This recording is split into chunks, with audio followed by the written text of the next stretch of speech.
Welcome to Baji sir maths YouTube channel. ఈ వీడియోలో మనము సంఖ్యామానం గురించి పార్ట్ 3 ఈ వీడియోలో మనం డిస్కషన్ చేసుకుందాము.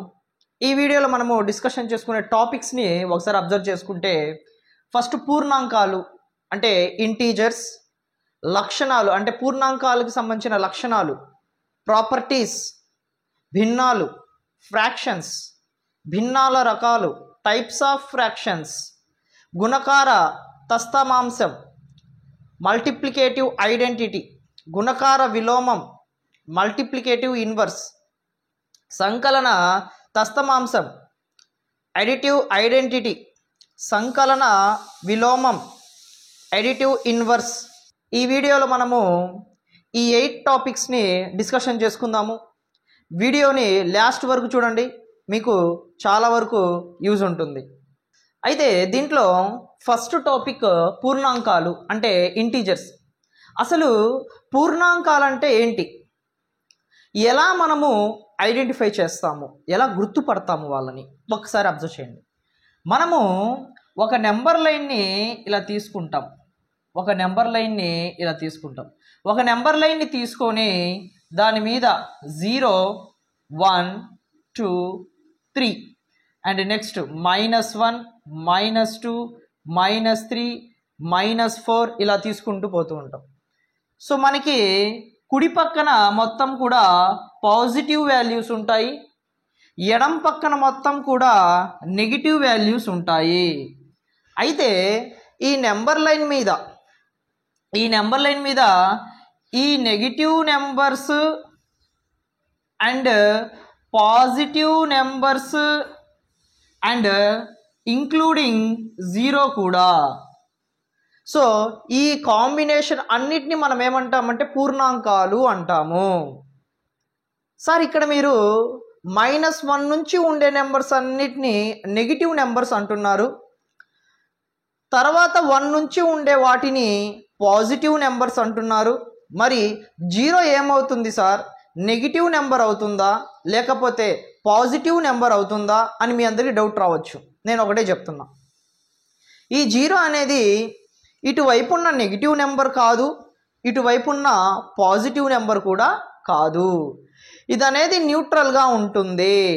వాడు బిట్ అడుగుతాడు, కింది పూర్ణాంకాలలో పాజిటివ్ నెంబర్ నెగిటివ్ నెంబర్ కాని సంఖ్య అంటాడు. అంటే కాని సంఖ్య ఏమవుతుంది, అప్పుడు 0 అనేది అవుతుంది. ఇంపార్టెంట్ ఇది. ఇప్పుడు మనము ఈ నెంబర్స్ అన్నిటిని ఏమంటాము, పూర్ణాంకాలు అంటాము. పూర్ణాంకాలు అంటాము. ఇక్కడ -11 అనేది పూర్ణాంకం అవుతుంది, -7 అనేది పూర్ణాంకం అవుతుంది, -33 అనేది పూర్ణాంకం అవుతుంది. ఇలాగ మైనస్ ఉన్న ప్రతిదీ కూడా ఏమవుతుంది, పూర్ణాంకమే అవుతుంది. నెక్స్ట్ 0 కూడా పూర్ణాంకమే అవుతుంది. 1, 2, 55, 77 ఇలా ఏ నెంబర్స్ తీసుకున్నా కూడా వీటన్నిటిని మనం ఏమంటామంటే పూర్ణాంకాలు అంటాము. నెక్స్ట్ మనము పూర్ణాంకాలలో లక్షణాలని ఒకసారి అబ్జర్వ్ చేసుకుందాము. ఈ పూర్ణాంకాలలో ఫస్ట్ లక్షణం ఏంటంటే సంవృత ధర్మము, అంటే ఇంగ్లీష్లో ఏమంటామంటే క్లోజర్ ప్రాపర్టీ అంటాము. దీంట్లో మనకి 4 ఆపరేటర్స్ని యూజ్ చేసి సంవృత ధర్మాన్ని మనము సాల్వ్ చేస్తాము. 4 ఆపరేటర్స్ అంటే plus, minus, into, divided by, వీటన్నిటిని యూజ్ చేసి మనము ఇప్పుడు సంవృత ధర్మాన్ని ఎలా చేస్తాము అనేది ఒకసారి అబ్జర్వ్ చేయండి. ఫస్ట్ ప్లస్ని యూజ్ చేసి చేస్తున్నాను, అంటే సంకలనాన్ని యూజ్ చేసి చేస్తున్నాను, ఎడిషన్ని. దీనికి సంబంధించిన ఫార్ములా ఏంటంటే a + b belongs to z అవుతుంది. a + b బిలాంగ్స్ టు ఏమవుతుంది, z అవుతుంది. ఇక్కడ z అంటే దేనికి సంబంధించింది, ఇంటీజర్స్కి సంబంధించి, అంటే పూర్ణాంకాలకి సంబంధించింది. పూర్ణాంకాలు ఏ లెటర్తో రిప్రజెంట్ చేస్తాము, జెడ్తో రిప్రజెంట్ చేస్తాము లేదా క్యాపిటల్ ఐతో రిప్రజెంట్ చేస్తాము. గుర్తుపెట్టుకోండి, క్యాపిటల్ ఐ ఆర్ క్యాపిటల్ జెడ్తో మాత్రమే పూర్ణాంకాలని మనము ఇండికేట్ చేస్తాము. అయితే ఇక్కడ a + b belongs to z అంటున్నాను. మనం తీసుకునే పూర్ణాంకాలు ఏమై ఉండాలి, ఒకటి a అయి ఉండాలి, నెక్స్ట్ b అయి ఉండాలి. ఈ ఏబి వాల్యూస్ని మనము ఇక్కడ ప్లస్ చేస్తే వచ్చే ఆన్సర్ కూడా ఏమై ఉండాలి? పూర్ణాంకమే అయి ఉండాలి. నేను ఫర్ ఎగ్జాంపుల్ ఏం తీసుకుంటున్నానంటే, ఫర్ ఎగ్జాంపుల్ 1 తీసుకుంటున్నాను ప్లస్ 2 తీసుకుంటున్నాను, బిలాంగ్స్ టు జెడ్ అంటున్నాడు. n అనేది పూర్ణాంకమే, 2 అనేది కూడా పూర్ణాంకమే. సో ఏ ప్లస్లో 1 తీసుకున్నాను, బి ప్లస్లో 2 తీసుకున్నాను. 1 + 2 ఏమవుతుంది? 3 అవుతుంది. 3 belongs to Z. 3 belongs to Z. ఇప్పుడు ఏమైంది? మనకి వచ్చిన ఆన్సర్ కూడా పూర్ణాంకమే. కాబట్టి మనం ఎప్పుడైతే ఎడిషన్ చేస్తున్నామో, సంకలనము చేస్తున్నామో, అప్పుడు సంవృత ధర్మం అనేది ఖచ్చితంగా సాటిస్ఫై అవుతుంది. ఏమవుతుందమ్మా? సాటిస్ఫై అవుతుంది. మీ అందరికీ డౌట్ రావచ్చు, సార్ ఏ ప్లస్లో 1 బి ప్లస్లో 2 తీసుకున్నారు కదా, అవి రెండే తీసుకోవాలా, లేకపోతే మన ఇష్టం వచ్చిన నెంబర్స్ని తీసుకోవచ్చా అంటే, మీ ఇష్టం వచ్చిన పూర్ణాంకాలని తీసుకోవచ్చు. ఏ ప్లస్లో నేను 1 తీసుకున్నా, నువ్వు -2 తీసుకో, లేదా 5 తీసుకో, లేదా 7 తీసుకో, అది నీ ఇష్టం. బి ప్లస్లో నేను 2 తీసుకుంటున్నాను, నువ్వు 7 తీసుకుంటావో, 8 తీసుకుంటావో, 5 తీసుకుంటావో, -6 తీసుకుంటావో అనేది నీ ఇష్టము. నెక్స్ట్ సబ్ట్రాక్షన్ చేస్తున్నాము. ఈ సబ్ట్రాక్షన్ చేసేటప్పుడు ఒకసారి అబ్జర్వ్ చేస్తే, మైనస్ చేసేటప్పుడు ఏమవుతుంది? Formula a minus b belongs to Z అవుతుంది. A minus b belongs to Z అవుతుంది.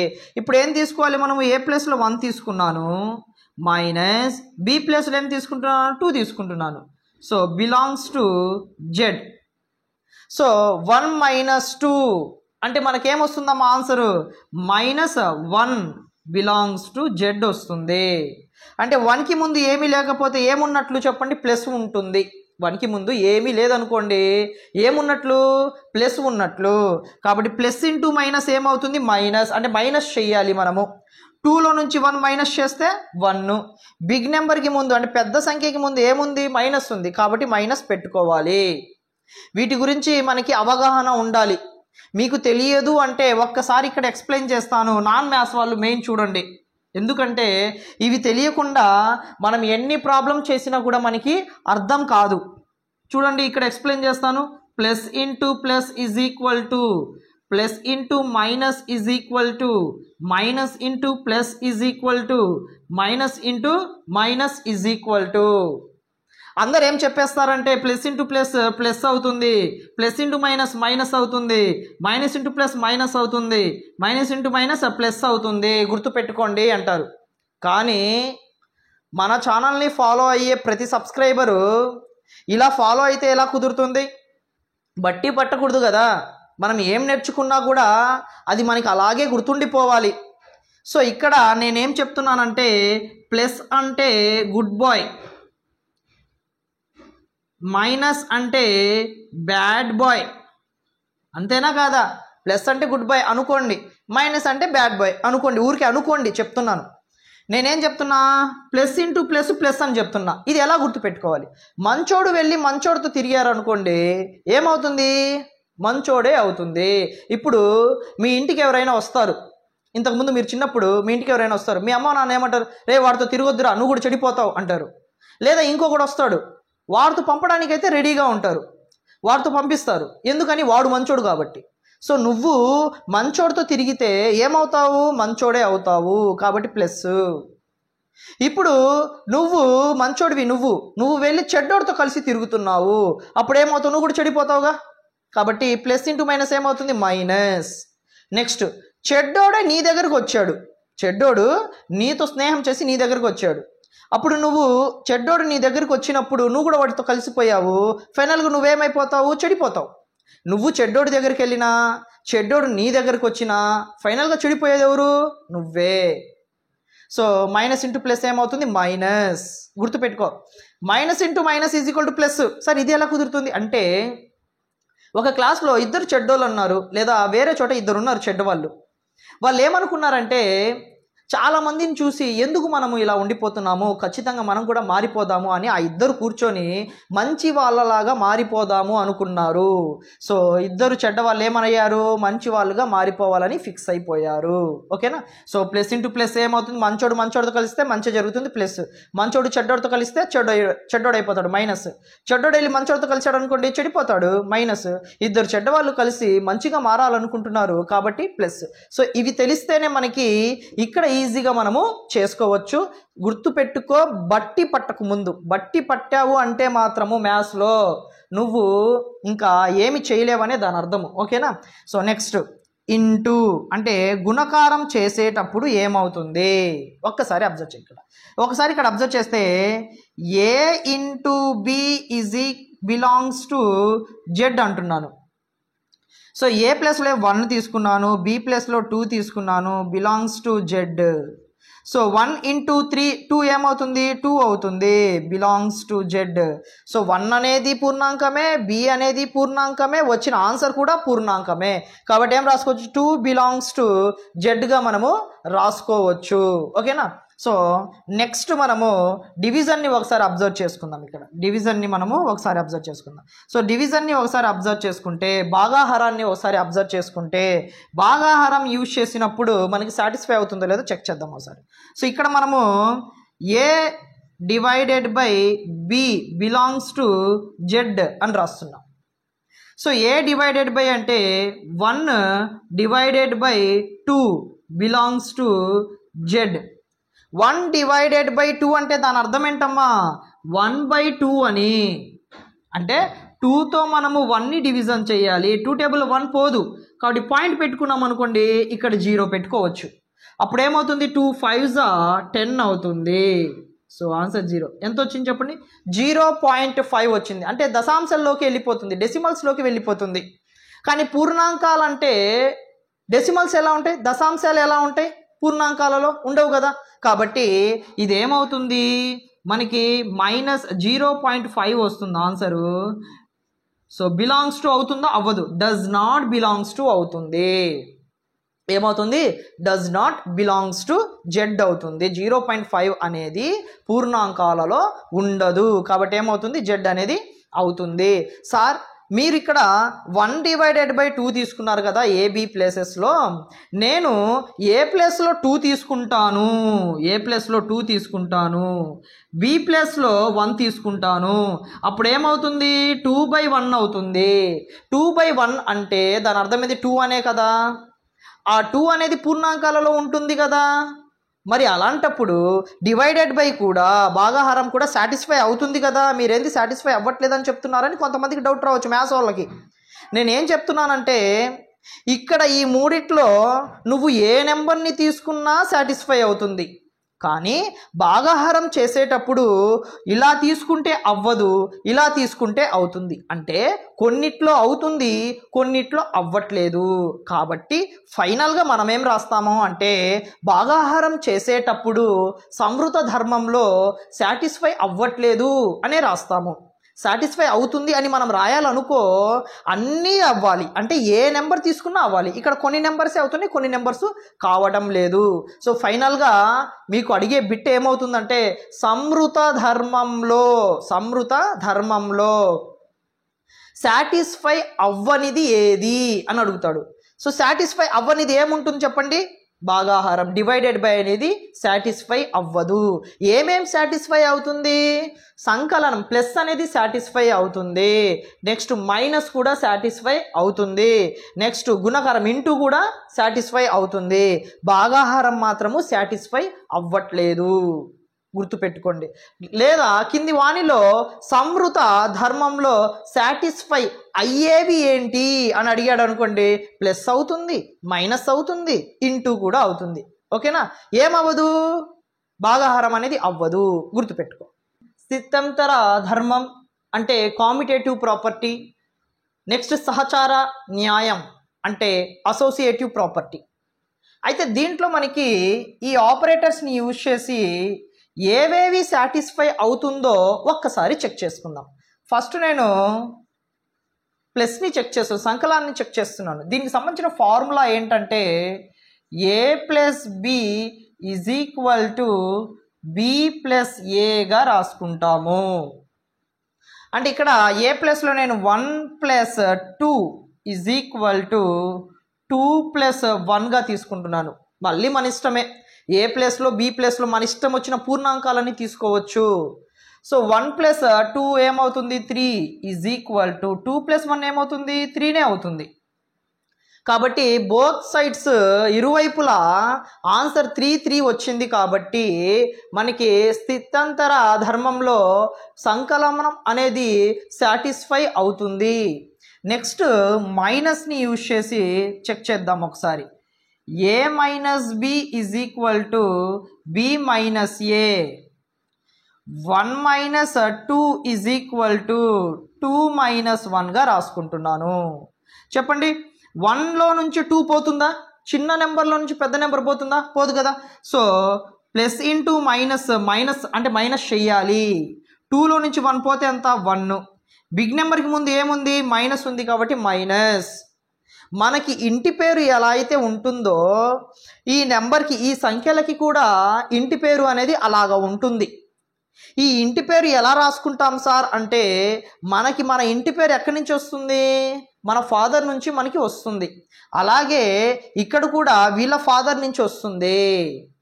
మనకున్న ఫ్యామిలీలో పెద్దోడెవరు? అమ్మనా నాన్ననా? నాన్నే. ఫాదర్ నుంచి మనకు వస్తుంది, అంటే పెద్ద ఆయన కాబట్టి ఆయన ఇంటి పేరే మనకు వస్తుంది. అమ్మ ఇంటి పేరు మనకి రాదు కదా. అలాగే వీళ్ళిద్దరిలో ఎవరు ఫాదరు? నాన్న పెద్దోడు. ఈ నెంబర్ పెద్దది కాబట్టి ఈతనే నాన్న అని అనుకుంటే నాన్నకి సంబంధించిన ఇంటి పేరు ఏముంది మైనస్ ఉంది కాబట్టి మైనస్ రాసుకోవాలి. ఏదైతే పెద్ద సంఖ్య ఉంటుందో ఆ సంఖ్యకి ముందు ఏ సింబల్ అయితే ఉంటుందో ఆ సింబల్ని మనం రాసుకోవాలి. That is equal to 2 minus 1 అంటే ఎంత 1. ఇది తెలుసు మీ అందరికీ. మరి దీనికి ముందు ఏమీ లేదు అంటే ఏం రాసుకోవాలి? ప్లస్ అనేది రాసుకోవాలి. ఒక విషయం చెప్పండి, ఇరువైపులా సేమ్గా వచ్చిందా? రాలేదు. ఇక్కడేమో -1 వచ్చింది, ఇక్కడేమో +1 వచ్చింది. కాబట్టి మనకి ఈ ధర్మంలో మైనస్ అనేది సాటిస్ఫై అవ్వట్లేదు. నెక్స్ట్ గుణకారాన్ని ఒకసారి అబ్జర్వ్ చేసుకుంటే ఏ into b is equal to b into ఏగా రాసుకోవచ్చు. 1 into 2 is equal to 2 into 1గా రాసుకోవచ్చు. 1 2 జార్ ఎంత 2, 2 1 జార్ ఎంత 2నే. సో ఇరువైపులా ఎలా వచ్చింది? ఈక్వల్గా వచ్చింది. కాబట్టి గుణకారం అనేది ఈ ధర్మంలో ఏమవుతుంది? సాటిస్ఫై అవుతుంది. నెక్స్ట్ భాగాహారాన్ని ఒకసారి మనం అబ్జర్వ్ చేసుకుంటే a divided by b is equal to b divided by a అంటే 1 divided by 2 is equal to 2 divided by 1. 1 divided by 2 అంటే దాని అర్థం ఏంది? 2తో మనం చేస్తాము. 2తో 1ని ఇలా చేసామనుకో పాయింట్ పెట్టుకుంటే 0. 2 5 జార్ ఎంత 10 అంటే 0.5 వస్తుంది. ఈజ్ ఈక్వల్ టు ఇది ఎలా రాసుకోవచ్చు? 2 డివైడెడ్ బై 1 ఉంది అంటే దీన్ని ఎలా రాసుకోవచ్చు మనము? 1తో 2ని చేస్తున్నాం. 1 2 జార్ 2, శేషం 0 వచ్చింది. సో ఏం రాస్తుంది ఇక్కడ? 2నే వస్తుంది. ఒకసారి అబ్జర్వ్ చేయండి, 0.5 ఈజ్ ఈక్వల్ టు 2. ఇరువైపులా మనకి సేమ్గా వచ్చిందా? రాలేదు. కాబట్టి ఇక్కడ భాగాహారం అనేది ఈ ధర్మంలో సాటిస్ఫై అవ్వట్లేదు. మనకు అడిగే బిట్ ఏంటంటే మనకి స్థిత్యంతర ధర్మంలో సాటిస్ఫై అవ్వేదేంటి అంటాడు. అయ్యేవి ఏమేమి అవుతున్నాయి అంటాడు. ఏమేమి అవుతున్నాయి మనకి? 1 సంకలనం అవుతుంది, నెక్స్ట్ గుణకారం అవుతుంది. ఎందుకని? బోత్ సైడ్స్ సేమ్ ఆన్సర్ వచ్చింది కాబట్టి. నెక్స్ట్ ఏమేమి అవ్వవు? ఇక్కడ మైనస్ అవ్వదు అండ్ డివైడెడ్ బై కూడా అవ్వదు. ఓకేనా? ఈ రెండు మాత్రము సాటిస్ఫై అవ్వవు, ఈ రెండు మాత్రము సాటిస్ఫై అవుతాయి. ఇదే మనం తెలుసుకోవాల్సింది బిట్. సో నెక్స్ట్ మనకి సహచార న్యాయం, అసోసియేటివ్ ప్రాపర్టీ. ఈ సహచార న్యాయంలో మనకి ముందు ప్లస్ని మనము ఒకసారి అబ్జర్వ్ చేసుకుందాము. ఇక్కడ మనకి a plus b plus C is equal to a plus b plus సిగా రాసుకుంటాము. అయితే ఇక్కడ మనం ఫస్ట్ ఇటికి రెండిటికి బ్రాకెట్ అప్లై చేస్తే ఈసారి సెకండ్ రెండిటికి బ్రాకెట్ అనేది అప్లై చేస్తాము. సో ఇక్కడ కూడా నేను 1 + 2 plus 3 is equal to 1 plus 2 plus 3గా తీసుకుంటున్నాను. అంటే ఏ ప్లస్లో 1, బి ప్లస్లో 2, సి ప్లస్లో 3 తీసుకుంటున్నాను.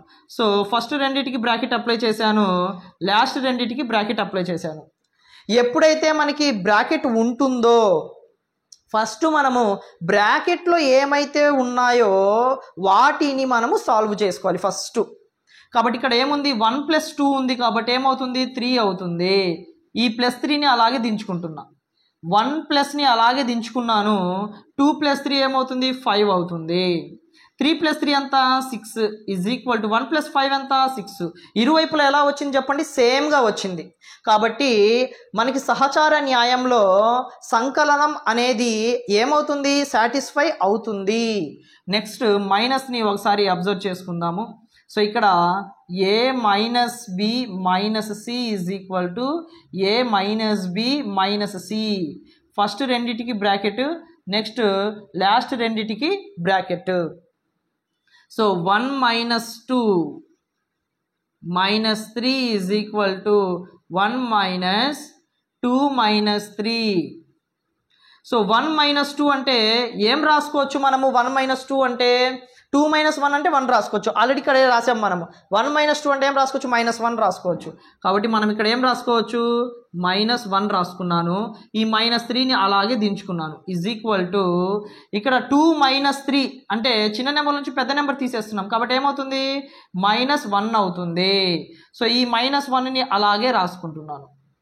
రెండు సింబల్స్ పక్క పక్కనే ఉంటే కన్ఫామ్గా ఏం చేయాలి, బ్రాకెట్ అనేది అప్లై చేసుకోవాలి. సో మైనస్ ఇంటూ మైనస్ ఏమవుతుంది చెప్పండి, ఆల్రెడీ చెప్పాను ఇందాక, ప్లస్ అవుతుంది. ఇద్దరు చెడ్డవాళ్ళు కలిసి ఏం చేశారు, మంచిగా మారుకుందాం అనుకున్నారు. So minus into minus plus అవుతుంది, అంటే ప్లస్ చెయ్యాలి. 3 1 ప్లస్ చేస్తే ఎంత, 4 అవుతుంది. వీడికి ఇంటి పేరు ఉండాలి కదా, ఖచ్చితంగా అనాథలా వదిలేస్తారా, ఇంటి పేరు ఉండాలి. సో వీళ్ళిద్దరిలో నాన్న ఎవరు, 3 పెద్దోడు కాబట్టి. సో 3కి ముందు మైనస్ ఉంది కాబట్టి మైనస్ రాస్తాను. ఈజ్ ఈక్వల్ టు ఇక్కడ ఏం రాస్తున్నావు, 1 మైనస్ ఇంటూ మైనస్ ఏమవుతుంది, ప్లస్ అవుతుంది, 1 అవుతుంది. సో -4 ఈజ్ ఈక్వల్ టు 2 వచ్చింది. ఇరువైపులా సేమ్గా వచ్చిందా, రాలేదు. ఇరువైపులా సేమ్గా రాలేదు కాబట్టి మనకి మైనస్ అనేది సహచార న్యాయంలో సాటిస్ఫై అవ్వదు. నెక్స్ట్ గుణకారాన్ని ఒకసారి మనము ట్రై చేద్దాం. ఇక్కడ గుణకారాన్ని ట్రై చేస్తే a into b into c is equal to a into b into సిగా రాసుకోవచ్చు. ఫస్ట్ రెండిటికి బ్రాకెట్, లాస్ట్ రెండిటికి bracket. So 1 into 2 into 3 is equal to 1 into 2 into 3. So first రెండిటికి బ్రాకెట్, లాస్ట్ రెండిటికి బ్రాకెట్. ఏమని చెప్పాను, ఫస్ట్ బ్రాకెట్లో ఉన్నది సాల్వ్ చేసుకోవాలి అని చెప్పాను. సో ఏమవుతుంది, 1 2s 2 ఇంటూ 3 అవుతుంది. నెక్స్ట్ 1 ఇంటూని అలాగే దించుకున్నాను, ఫస్ట్ బ్రాకెట్లో ఉన్నది చేసుకోవాలి. 2 3s 6 అవుతుంది. సో ఇక్కడ 2 3s ఎంత, 6 ఈజ్ ఈక్వల్ టు 1 6s ఎంత, 6. ఇరువైపులా ఏమొచ్చింది, సేమ్ ఆన్సర్ వచ్చింది. సేమ్ ఆన్సర్ వచ్చింది కాబట్టి మనకి గుణకారం అనేది సహచార న్యాయంలో సాటిస్ఫై అవుతుంది. నెక్స్ట్ ఇంకా ఏం చేయాలి, మనము డివైడెడ్ బై అనేది చేసుకోవాలి. సో డివైడెడ్ బై మనం ఒకసారి చేసుకుంటే a divided by b divided by c is equal to a divided by b divided by c. First రెండిటికి బ్రాకెట్, లాస్ట్ రెండిటికి బ్రాకెట్. చూడమ్మా ఒకసారి, 1 డివైడెడ్ బై b ప్లస్లో నేను 2 రాసుకుంటున్నాను. Next divided by 3 is equal 1 divided by 2 divided by 3. So ఇక్కడ 1 divided by 2 ఉంది. ఈ డివైడెడ్ బైలు మీరు ఒకసారి అబ్జర్వ్ చేసుకుంటే ఇక్కడ 1 డివైడెడ్ బై 2 అని ఎలా రాసుకోవచ్చు, 1/2గా రాసుకోవచ్చు. డివైడెడ్ బై 3ని అలాగే రాసుకుంటున్నా. ఈజ్ ఈక్వల్ 1 డివైడెడ్ బై ఈ 2 డివైడెడ్ బై 3ని ఎలా రాసుకోవచ్చు, 2/3గా రాసుకోవచ్చు. ఇప్పుడు చూడండి, 1/2 ఈ డివైడెడ్ బైని నేను ఇంటూగా రాసుకుంటున్నాను. అలా ఎలా రాసుకుంటారు సార్, అంతా మీ ఇష్టమేనా, డివైడెడ్ బై కదా పైన ఉంది, ఇంటూగా ఎలా రాసుకుంటారు మీరు అని మీ అందరికీ డౌట్ రావచ్చు. ఎప్పుడైతే మనకి ఫ్రాక్షన్స్ ఉంటుందో, ఫ్రాక్షన్స్ ఉండేటప్పుడు, ఎప్పుడైతే భిన్నాలు ఉంటాయో, భిన్నాలు ఉండేటప్పుడు డివైడెడ్ బైలో మనము భాగాహారం అనేది చెయ్యలేము. భాగాహారం చెయ్యలేము కాబట్టి ఆ భాగాహారాన్ని మనము గుణకారంగా మార్చుకుంటాము. గుణకారంగా మార్చుకున్నందుకు కుడివైపున ఉండే ఫ్రాక్షన్ భిన్నం ఏదైతే ఉంటుందో అది రివర్స్ అయిపోతుంది. సో ఇక్కడ ఏం లేకపోతే 1 కదా, డినామినేటర్లో హారంలో ఏం లేకపోతే 1 కదా ఉండేది, అది రివర్స్ అయిపోయి 1/3గా చేంజ్ అయిపోతుంది. దట్ ఈజ్ ఈక్వల్ టు ఇక్కడ 1, ఇక్కడ ఇంటూ అనే డివైడెడ్ బై అనేది ఇంటూగా మారిన వెంటనే కుడి పక్కన ఉన్న భిన్నం ఏమవుతుంది, రివర్స్ అవుతుంది. అంటే ఏమవుతుంది, 3/2గా మారిపోతుంది. సో 1 1s are ఎంత, 1/2 3s are ఎంత, 6 is equal to 1 3s are ఎంత, 3/2ని అలాగే రాసుకుంటున్నాను. ఇరుపక్కల సేమ్గా వచ్చిందా, రాలేదు. ఇరుపక్కల సేమ్గా రాలేదు కాబట్టి డివైడెడ్ బై అనేది సహచార న్యాయంలో సాటిస్ఫై అవ్వదు. అంటే సహచార న్యాయంలో సాటిస్ఫై అయ్యేవి ఏమవుతున్నాయి, ఒకటి సంకలనం ప్లస్ అవుతుంది, నెక్స్ట్ గుణకారం సాటిస్ఫై అవుతుంది. ఏమేమి అవ్వట్లేదు, మైనస్ అవ్వట్లేదు, డివైడెడ్ బై కూడా అవ్వట్లేదు. సేమ్ మనకి స్థితాంతర ధర్మంలో ఏదైతే అయిందో ఇక్కడ కూడా అదే అయింది. ఇక్కడ ఏమైంది, ప్లస్ ఇంటూ అనేది సాటిస్ఫై అయింది, ఇక్కడ కూడా ప్లస్ ఇంటూ అనేది సాటిస్ఫై అయింది. మైనస్ డివైడెడ్ బై సాటిస్ఫై అవ్వలేదు, ఇక్కడ కూడా మైనస్ డివైడెడ్ బై అనేది సాటిస్ఫై అవ్వట్లేదు. సాటిస్ఫై అవ్వట్లేదు కాబట్టి డస్ నాట్ ఈక్వల్ టు రాసుకోవచ్చు. ఇక్కడ కూడా సాటిస్ఫై అవ్వట్లేదు కాబట్టి డస్ నాట్ ఈక్వల్ టు అని మనము రాసుకోవచ్చు. నెక్స్ట్ మనము విభాగ న్యాయం గురించి మాట్లాడుకుందాం, అంటే డిస్ట్రిబ్యూటివ్ ప్రాపర్టీ. దీంట్లో మనము ప్లస్కి సంబంధించింది ఒకసారి యూజ్ చేసుకుందాము. సో ప్లస్కి సంబంధించింది ఒకసారి యూజ్ చేసుకుంటే ఏ into of B plus C is equal to, first A వెళ్ళి ఎవరితో మల్టిప్లై అవుతుంది, ఎవరితో గుణకారం అవుతుంది, బితో. కాబట్టి ఏ ఇంటూ బిగా రాసుకుంటాము, ఏ ఇంటూ బిగా రాసుకుంటాము. నెక్స్ట్ ప్లస్ ఉంది కాబట్టి మధ్యలో ప్లస్. నెక్స్ట్ ఏ వెళ్ళి ఎవరితో గుణకారం అవుతుంది, సో ఏ ఇంటూ సి, కాబట్టి ఏ ఇంటూ సి. సార్ మీరేంటి ప్లస్ అనేసి మళ్ళీ ఇంటూలు రాస్తున్నారు అని కొంతమందికి డౌట్ రావచ్చు. ఇది మనము ప్లస్కి సంబంధించిందే చేస్తుంది. మనం ప్లస్కి సంబంధించింది చేస్తున్నాము, మైనస్కి సంబంధించి చేస్తున్నాము అని మనకు ఎలా తెలుస్తుంది అంటే, మధ్యలో ఇక్కడ మధ్యలో ఏదైతే మనం యూజ్ చేస్తామో, వాడుతున్నామో అప్పుడే మనం దాన్ని చేస్తున్నాము అని అర్థం అవ్వాలి. ఇక్కడ ప్లస్ ఉంది అంటే ప్లస్కి సంబంధించింది చేస్తున్నాము, మైనస్ ఉంటే మైనస్కి సంబంధించి చేస్తున్నాం. అది ఈ ఇంటూ అనేది ప్రతిదానికి కామన్గానే ఉంటుంది. ప్లస్ చేస్తున్నప్పుడు ఉంటుంది, మైనస్ చేస్తున్నప్పుడు ఉంటుంది, ఇంటూ చేసేటప్పుడు ఉంటుంది, డివైడెడ్ బై చేసినప్పుడు కూడా ఉంటుంది. ప్రతి దాంట్లో కూడా ఇక్కడ ఇంటూ అనేది కామన్గా ఉంటుంది. సో ఇక్కడ నువ్వు ఒకసారి అబ్జర్వ్ చేసుకుంటే 1 into 2 plus 3 is equal to, ఇక్కడ కూడా ఏ అంటే 1 ఇంటూ బి అంటే 2 ప్లస్ ఏ అంటే 1 ఇంటూ సి అంటే 3. సో ఇక్కడ 1 ఇంటూ 2 ప్లస్ 3 ఏమవుతుంది, 5 అవుతుంది.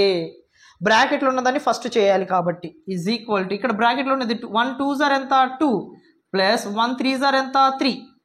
ఇక్కడ 1 ఇంటూ 5, 1 5s are ఎంత, 5 ఈజ్ ఈక్వల్ టు 2 ప్లస్ 5 ఎంత, 5.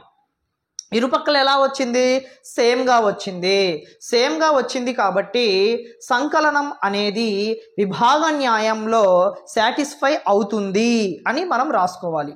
నెక్స్ట్ సబ్ట్రాక్షన్ మైనస్ గురించి ఒకసారి అబ్జర్వ్ చేసుకుంటే, ఏ ఇంటూ, ఇందాక చెప్పాను నేను ఇంటూ అనేది కామన్గా ఉంటుంది ప్రతిదానికి అని చెప్పేసి, ఇక్కడ బి మైనస్ సి అనేది రాసుకుంటాం. Is equal to, first A వెళ్ళి ఎవరితో అవుతుంది, గుణకారం బితో అవుతుంది కాబట్టి A into B. Next minus ఉంది కాబట్టి మైనస్, ఏ వెళ్ళి ఎవరితో మల్టిప్లై అవుతుంది, ఈసారి గుణకారం అవుతుంది, ఏ ఇంటూ సి, ఏ ఇంటూ సి బ్రాకెట్ అనేది రాసుకున్నాం. సో 1 ఇంటూ 2 మైనస్ 3, ఇక్కడ 1 into 2 minus 1 into 3. So 1 into, first మనం ఏం చేయాలి చెప్పండి, 2 మైనస్ 3 చేయాలి. 2 - 3 చేస్తే సబ్ట్రాక్షన్ చేస్తున్నాం, ఎంత 1 వస్తుంది.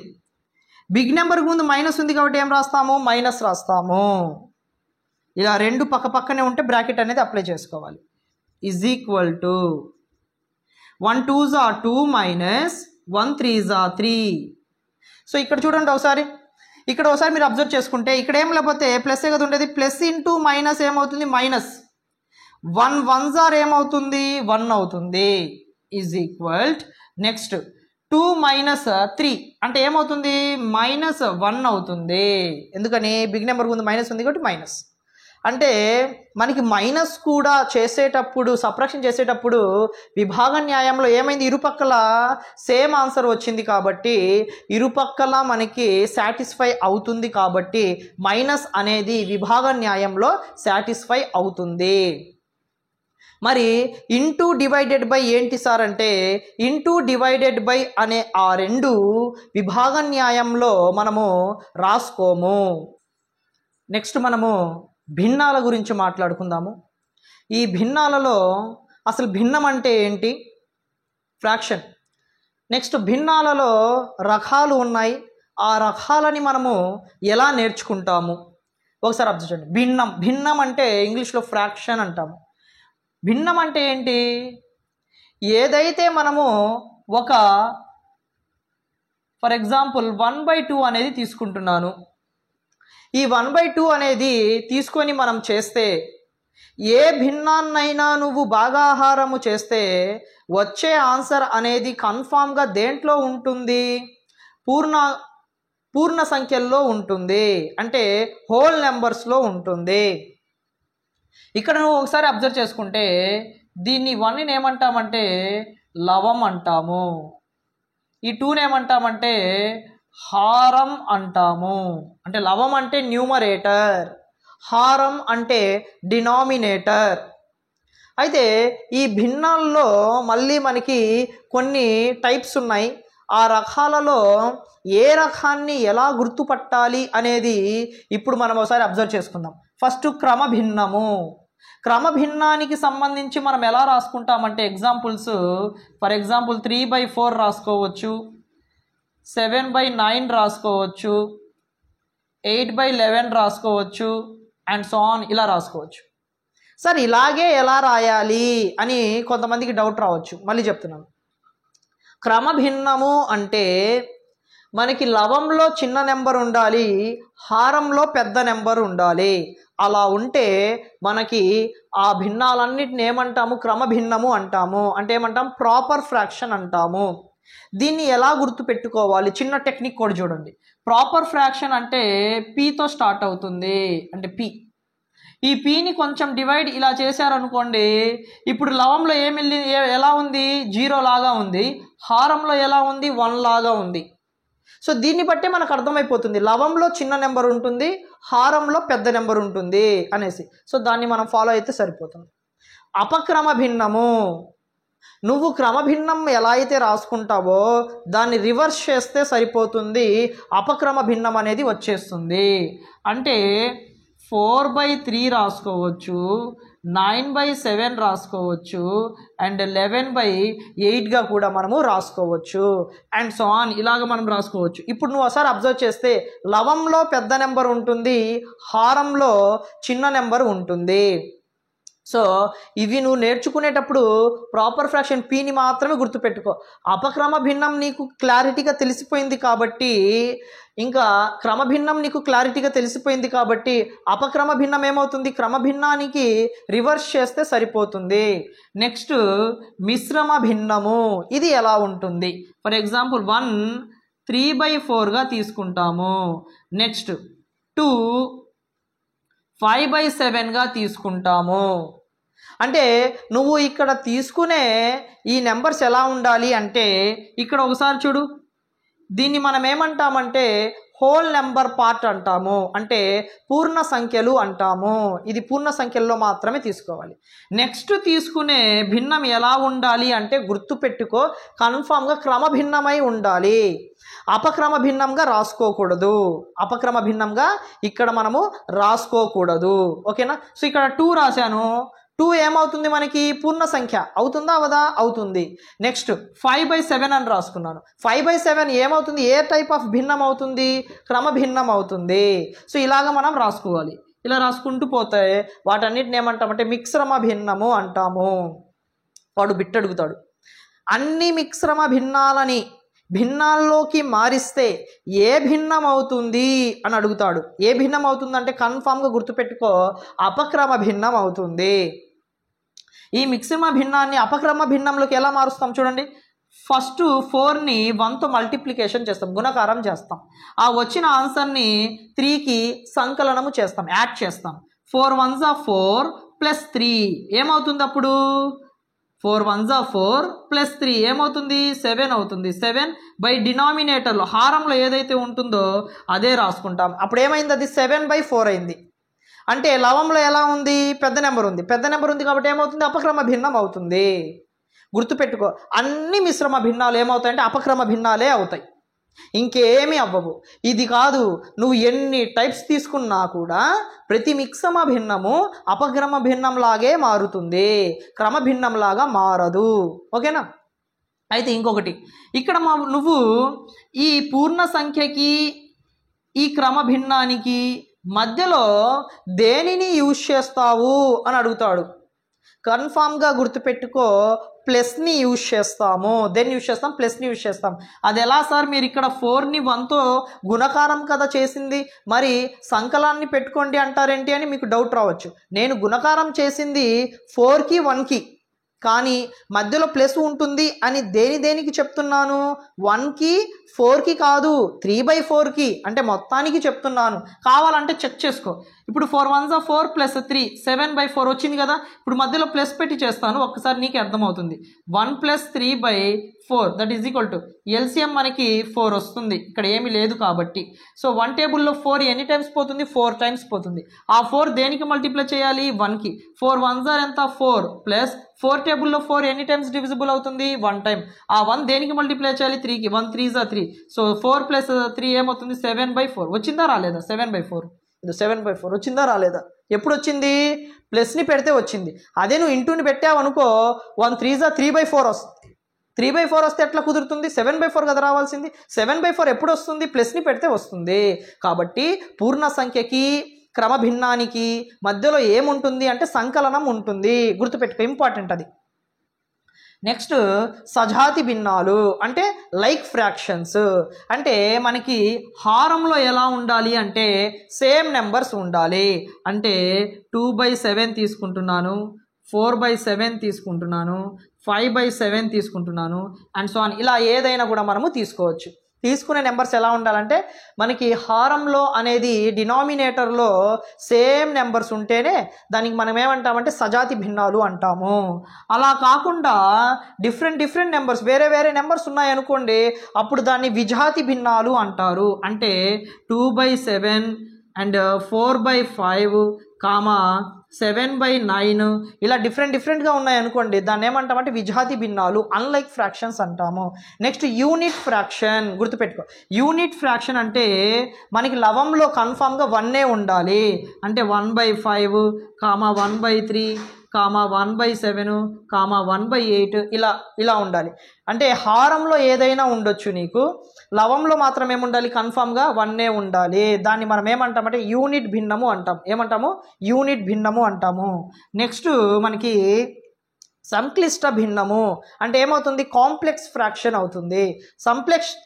సంక్లిష్ట భిన్నము అంటే మనం దీన్ని ఎలా రాసుకుంటామంటే, ఇప్పటిదాకా అన్ని భిన్నాలను రాసుకున్నాము. ఇప్పుడు మనము లవంలో ఒక నెంబర్ని, ఒక సంఖ్యని రాసుకున్నాము, హారంలో ఒక సంఖ్యని రాసుకున్నాము. కానీ ఇక్కడ అలా కాదు, లవంలో ఒక భిన్నాన్ని రాసుకుంటాము, హారంలో కూడా ఇంకో భిన్నాన్ని రాసుకుంటాం. అంటే ఇక్కడ బై రాసుకుంటే లవంలో నేను 3/4 తీసుకుంటే హారంలో నేను 5/7 తీసుకుంటాను. అంటే లవంలో ఒక భిన్నాన్ని, హారంలో ఒక భిన్నాన్ని రాస్తే దాన్ని ఏమంటామంటే సంక్లిష్ట భిన్నము అంటాము. అంటే ఏమవుతుంది, కాంప్లెక్స్ ఫ్రాక్షన్ అవుతుంది. సో ఈ కాంప్లెక్స్ ఫ్రాక్షన్ని మనం ఎలా గుర్తుపెట్టుకోవాలి, కాంప్లెక్స్ అంటే కాంప్లెన్ తాగితే ఏమవుతారు, హైట్ పెరుగుతారు. కాబట్టి కాంప్లెక్స్ ఫ్రాక్షన్స్ కూడా ఎలా ఉంటుంది, నార్మల్ ఫ్రాక్షన్స్తో కంపేర్ చేస్తే ఈ ఫ్రాక్షన్ చూడండి ఎంత పెద్దగా ఉందో. కాబట్టి సంక్లిష్ట భిన్నము అంటే హారంలో ఒక ఫ్రాక్షన్ ఉంటుంది, లవంలో ఒక ఫ్రాక్షన్ ఉంటుంది. అలాంటి టైప్స్ని మనం ఏమంటామంటే సంక్లిష్ట భిన్నము అంటాము. సో ఇది మనకి భిన్నము అండ్ భిన్నాలలో రకాలు. సో వీటిని యూజ్ చేసుకొని మనకి టెట్ అండ్ డిఎస్సిలో క్వశ్చన్స్ అడగడానికి ఛాన్స్ ఉంది. ప్రతిదీ కూడా నోట్ చేసుకోండి. మీకు రేపు వీటికి సంబంధించి మోడల్ పేపర్స్లో ఎక్స్ప్లెయిన్ చేసేటప్పుడు ఈజీగా ఆన్సర్ చేయడానికి పాసిబిలిటీ ఉంటుంది. నెక్స్ట్ మనకి గుణకార తస్తమాంసం, గుణకార విలోమం, సంకలన తస్తమాంసం, సంకలన విలోమం అంటే multiplicative identity, multiplicative inverse, additive identity, additive inverse. వీటి గురించి తెలుసుకుంటే ఒకసారి మనకి గుర్తుపెట్టుకోండి. జస్ట్ షార్ట్ కట్ 1 అని గుర్తుపెట్టుకుంటే సరిపోతుంది. కింది వానిలో గుణకార తస్తమాంసం ఏమవుతుంది అని అంటాడు. ఏమవుతుంది? 1 అవుతుంది. దాన్ని మనం ఎలా గుర్తుపెట్టుకోవాలి? మల్టిప్లికేషన్లో ఎంలో ఏముంది చూడండి, 1 ఉంది. కాబట్టి 1 అనేది ఈజీగా గుర్తుపెట్టుకోండి. నెక్స్ట్ గుణకార విలోమము అంటే ఫర్ ఎగ్జాంపుల్ మనకి 1/2 ఇచ్చాడు అనుకోండి, 1/2కి సంబంధించిన గుణకార విలోమం ఏమవుతుంది? రివర్స్ అవుతుంది. అంటే 2/1గా రాసుకోవచ్చు. ఏమవుతుంది? 2/1గా రాసుకోవచ్చు. ఫర్ ఎగ్జాంపుల్ 3/4కి అడిగాడు అనుకోండి, ఏమవుతుంది? 4/3 అవుతుంది. ఏమవుతుంది? 4/3. ఫర్ ఎగ్జాంపుల్ -7/5కి సంబంధించి గుణకార విలోమం ఏమవుతుంది అని అడిగాడు అనుకోండి, మనకి మైనస్ అనేది అలాగే ఉంటుంది. ఓన్లీ 7/5 మాత్రమే చేంజ్ అవుతుంది. అప్పుడు ఏమవుతుంది?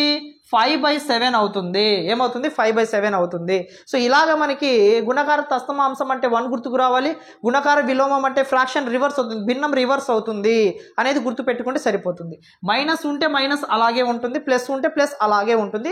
ఓన్లీ భిన్నం మాత్రమే, విలోమం చేంజ్ అవుతుంది. నెక్స్ట్ సంకలన తస్తమాంసం, అడిటివ్ ఐడెంటిటీ. అడిటివ్ ఐడెంటిటీ అంటే గుర్తుపెట్టుకోండి, ఆన్సర్ 0 వస్తుంది. కింది వానిలో సంకలన తస్తమాంసం ఏమవుతుంది అని అడిగాడు అనుకోండి, 0 అవుతుంది. దీన్ని ఎలా గుర్తుపెట్టుకోవాలి సార్ అంటే, ఎడిటివ్ ఐడెంటిటీ దేంతో స్టార్ట్ అవుతుంది? ఏతో స్టార్ట్ అవుతుంది. ఏలో ఏముంది? 0 ఉంది. కాబట్టి సంకలన తస్తమాంసం అంటే 0 గుర్తుకు రావాలి, గుణకార తస్తమాంసం అంటే 1 గుర్తుకు రావాలి. నెక్స్ట్ సంకలన విలోమము అంటే మనము వాడు మనకి ప్లస్ ఇచ్చాడు అనుకోండి, మనం మైనస్ రాస్తాం. వాడు మైనస్ ఇచ్చాడు అనుకోండి, మనం ప్లస్ రాస్తాం. అంటే వాడు +2 అని ఇచ్చాడు అనుకోండి, సంకలన విలోమంకి సంబంధించిన +2 ఏమవుతుంది అని అంటే -2 అవుతుంది. ఫర్ ఎగ్జాంపుల్ మనకి మైనస్ సంకలన విలోమముకి సంబంధించిన -5కి ఆన్సర్ ఏమవుతుంది అని అడిగాడు అనుకోండి, +5 అని రాయాలి. అలాగే -3/4కి అడిగాడు అనుకోండి, +3/4 అని రాయాలి. ఫర్ ఎగ్జాంపుల్ విలోమము, సంకలన విలోమము ఆఫ్ 7/5 అని అడిగాడు అనుకోండి, -7/5 అని రాయాలి. అంటే గుణకార విలోమానికి సంకలన విలోమానికి చిన్న తేడా ఏంటంటే, ఇక్కడ భిన్నాన్ని రివర్స్ చేయాలి, ఇక్కడ భిన్నాన్ని అలాగే ఉంచుకోవాలి. ఇక్కడ ప్లస్ ఇస్తే ప్లస్ రాసుకోవాలి, మైనస్ ఇస్తే మైనస్, అలాగే రాసుకుంటాము, భిన్నాన్ని మాత్రమే చేంజ్ చేస్తాము. కానీ ఇక్కడ అలా కాదు, భిన్నాన్ని అలాగే ఉంచుకొని ఇక్కడ మైనస్ ఇస్తే ప్లస్ రాస్తాము, ప్లస్ ఇస్తే మైనస్ రాస్తాము. సో ఇది ఈరోజు మనము సంఖ్యామానంలో ఉన్న కొన్ని టాపిక్స్ని పార్ట్ 3కి సంబంధించి డిస్కషన్ చేసుకున్నాము. నెక్స్ట్ పార్ట్ 4లో రిమైనింగ్ టాపిక్స్ని మనం డిస్కషన్ చేసుకుందాము. ఈ వీడియో చూస్తున్న వాళ్ళు ఎవరైనా ఇంకా సబ్స్క్రిప్షన్ చేసుకోకపోతే సబ్స్క్రైబ్ చేసుకొని ఫాలో అవ్వండి, లైక్ చేయండి. మీ ఫ్రెండ్స్ ఎవరైనా ఉంటే తప్పకుండా షేర్ చేయండి. ఇలాగా వీడియోస్ డైలీ మీకు వస్తూనే ఉంటాయి. డైలీ ప్రాక్టీస్ చేయండి, నోట్స్ రాసుకోండి. నోట్స్ రాసుకున్న తర్వాత నెక్స్ట్ నేను ఇంపార్టెంట్ పాయింట్స్ వైజ్లా నేను బిట్స్ లాగా తయారు చేసి ఆ బిట్స్ని కూడా మన ఛానల్లో అప్లోడ్లోకి తీసుకొస్తాను. అండ్ మోడల్ పేపర్స్ ఉన్నాయి, ఆ మోడల్ పేపర్స్ కూడా ఎక్స్ప్లెనేషన్ అనేది తప్పకుండా చేస్తాను. ఇవన్నీ చేస్తే మ్యాథ్స్లో మనము మంచిగా పట్టు సాధించవచ్చు, మంచి మార్క్స్ కూడా తెచ్చుకోవచ్చు. Thank you.